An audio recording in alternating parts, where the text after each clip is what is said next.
देखिए उनको डिसमिस किया जाएगा। अच्छा, चेयरमैन साहब को बिल्कुल बीपीएससी के चेयरमैन को आप इंतजार कीजिए ना, 4 वीक इंतजार आप कीजिए, वेट एंड वॉच की स्थिति में आप रहिए और देखिए कि इनको डिसमिस किया जाएगा, इनको पद छोड़ना होगा। अच्छा। करप्टेड लोग को बैठा देंगे और आप उम्मीद करेंगे कि सारे सिस्टम बेहतर हो, एग्जाम बेहतर हो, तो ये पॉसिबल है नहीं। कथित भ्रष्टाचार के मामले में आरोपी थे।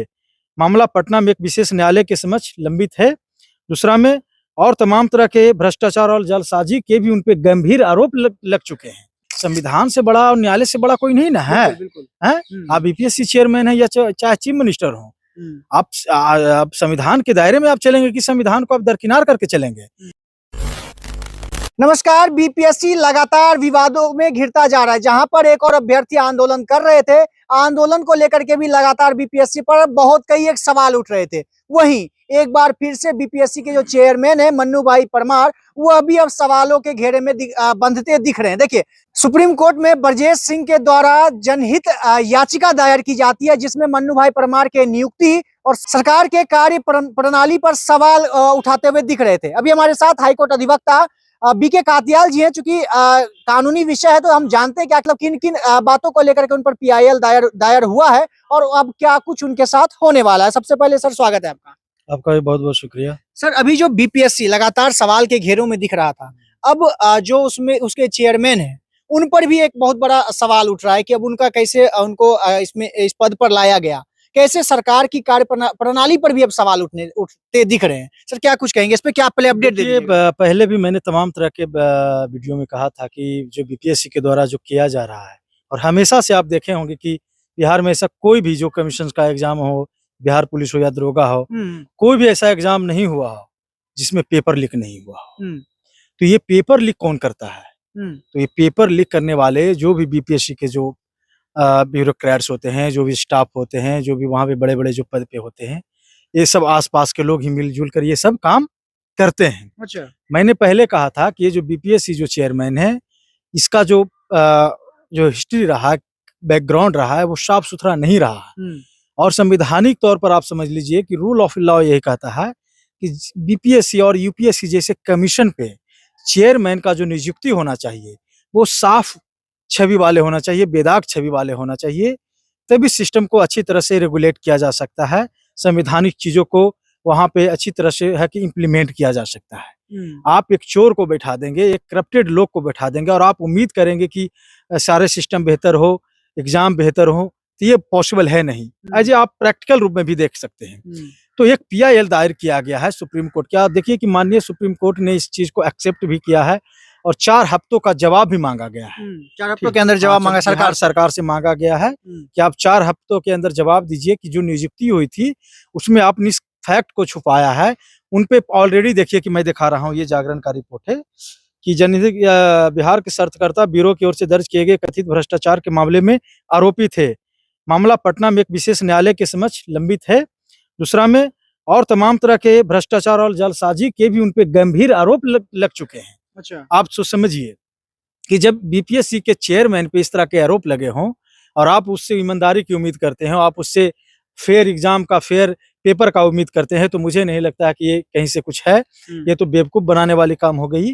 तो सरकार तो इस बात को बताना चाहिए कि आपने जो नियुक्ति किया है तो किस बेनिफिट को लेकर, आपका क्या इसमें इंटेंशन था, क्या आपका मोटिव था, वो तो सरकार अब बताएगी ही ना। तो मैंने पहले भी कहा था कि जिस बेचारे निर्दोष छात्रों पे लाठियां बरसा रहे हैं, पहले तो जो भी लीक हुआ है तो ये जांच का मैटर था। तो जांच तो सरकार अगर ईमानदार होती तो जांच तो पहले बीपीएससी चेयरमैन से स्टार्ट होना चाहिए था। अच्छा। उसके आसपास जितने भी ब्यूरोक्रेट्स हैं उससे स्टार्ट होना चाहिए था।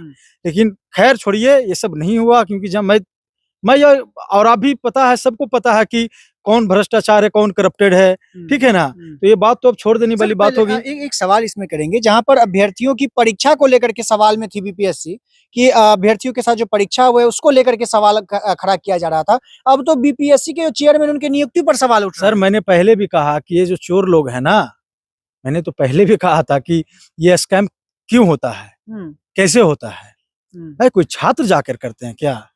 मैंने कहा था कि आप अगर इस तरह की गड़बड़ी हुई है, मास लेवल पर गड़बड़ी हुई है, तो सरकार को तो कमीशन गठित, एसआईटी गठित करके जांच कर देना चाहिए था। और जो भी है, संविधान से बड़ा और न्यायालय से बड़ा कोई नहीं ना है। बिल्कुल हैं? आप बीपीएससी चेयरमैन है या चाहे चीफ मिनिस्टर हो, आप संविधान के दायरे में आप चलेंगे कि संविधान को आप दरकिनार करके चलेंगे। तो ये बिल्कुल उनका जो नियुक्ति था वो डाउट के घेरे में था। मैंने शुरू से कहा था, और कहीं से भी संवैधानिक रूप से नहीं है। कंसीलमेंट ऑफ फैक्ट की यहाँ पे बात है।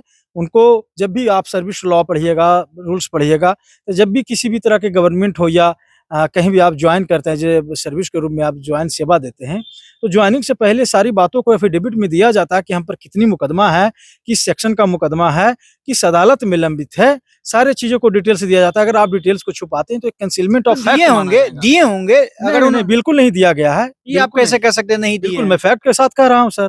बिल्कुल जब दिए होंगे, अगर ठीक है आपकी बात मैं मान लेता हूँ, जब दिए होंगे तो फिर इसकी नियुक्ति कैसे हो गई? इतने बड़े जलसाजी और भ्रष्टाचार के आरोप हैं, तमाम तरह के आरोप, एक नहीं दो नहीं तीन तीन आरोप हैं, फिर आप नियुक्ति कैसे कर दिए आप? हैं क्या यह छोटा मोटा के पद है बीपीएससी क्या?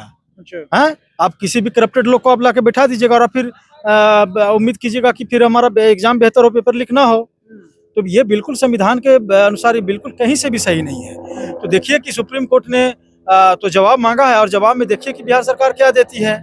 अच्छा, अगर ये जो केस चल रहा है, ये जो याचिका दायर हुई है, उसके बाद क्या कुछ हो सकता है? देखिए उनको डिसमिस किया जाएगा। अच्छा, चेयरमैन साहब को, बिल्कुल बीपीएससी के चेयरमैन को आप इंतजार कीजिए ना, फॉर वीक इंतजार आप कीजिए, वेट एंड वॉच की स्थिति में आप रहिए और देखिए कि इनको डिसमिस किया जाएगा, इनको पद छोड़ना होगा। अच्छा, बिल्कुल इनको पद छोड़ना होगा। उसके बाद बीपीएससी री एग्जाम की जो मांग चल रही थी उसको लेकर, री एग्जाम के लेकर मैटर सुप्रीम कोर्ट ने एंटरटेन करने से मना किया था और बोला था कि आप पटना हाई कोर्ट में पहले जाइए। और जो लॉ कहता है कि आप पहले जो अथॉरिटी है, हाँ पहले नीचे से आप ऊपर आइए। तो यहाँ पे अरविंद सिंह चंदेल माननीय जो न्यायाधीश हैं उनके कोर्ट में है, चूंकि हम लोग भी हैं वहाँ पे, तो अभी 31 को ही जो सुनवाई होने वाली थी, चूंकि उसके बाद कोर्ट में वो है नहीं, किसी कारण बस छुट्टी पे है, तो जैसी 5 तारीख के साथ कल सुनवाई होने वाली है। तो यहाँ पे वो मैटर है री एग्जाम को लेकर होगा या नहीं होगा, तो माननीय न्यायालय में है। यहाँ के बाद देखिए क्या होता है, तो ये तो कल मैं बता पाऊंगा कि कल यहाँ पे क्या हुआ है। सर लेकिन आप सीधे तौर पे कह रहे हैं कि जो सचिव मतलब जो चेयरमैन है बीपीएससी के, वो उनको हटा दिया जाएगा, ऐसा आप सीधे तौर पे? बिल्कुल हटा दिया जाएगा। बिल्कुल। क्यों सर, ऐसा कानून है क्या कि बिल्कुल कानून है। 3 आरोप भ्रष्टाचार के हैं और आप उनको संवैधानिक पद पर आप नियुक्त किए हैं। संविधान यही कहता कि जब भी किसी इतने बड़े आरोप जब किसी भी व्यक्ति पे हो, तो बिल्कुल उनको इस तरह के पद पे नहीं रखना चाहिए, नहीं रहना चाहिए और अपॉइंट नहीं करना चाहिए। लेकिन सरकार और तमाम तरह के सरकार के जो सिस्टम है, पता नहीं किस लालच में और किस फायदे के लिए उन्होंने नियुक्त किया हो। वो तो 4 हफ्ता के बाद, जो 4 हफ्ता में जो जवाब सुप्रीम कोर्ट में मांगा गया वो देंगे, लिखित में देंगे वहाँ पे। लेकिन अब सर सरकार इस पर क्या है, सरकार इस पर जवाब देगी, है ना? जवाब मतलब हाँ, तो सरकार तो जवाब देगी ना, वो तो काउंटर मांगा गया है। उसके बाद जैसे सरकार ने उनको नियुक्त किया था, है ना, कुछ रीजन देकर के नियुक्त किया होगा। हाँ, तो सरकार रीजन बताएगी ना कि हम संविधान को नहीं मानते हैं, हम भ्रष्टाचार को मानते हैं, हमारा जो मन होगा वही करेंगे, जिसको नियुक्त होगा उसको करेंगे। मतलब सर सरकार ने उनको अगर यहाँ पर मतलब लाया है, सरकार ने उनको अगर यहाँ पर बीपीएससी का चेयरमैन अगर बनाया है, तो अगर उन पर पहले से अगर केस चल रहा होगा, तो ऐसा कोई प्रावधान नहीं है कि उनको इस पे लाया जा सके? तो बिल्कुल नहीं है। अगर ऐसा पे लाए हैं तो फिर आप जवाब दीजिए ना कि क्यों आप इतने बड़े भ्रष्टाचार के आरोप उन पे लगे हैं, 1 नहीं 3 मुकदमे हैं, तो फिर आपने उनकी नियुक्ति क्यों की?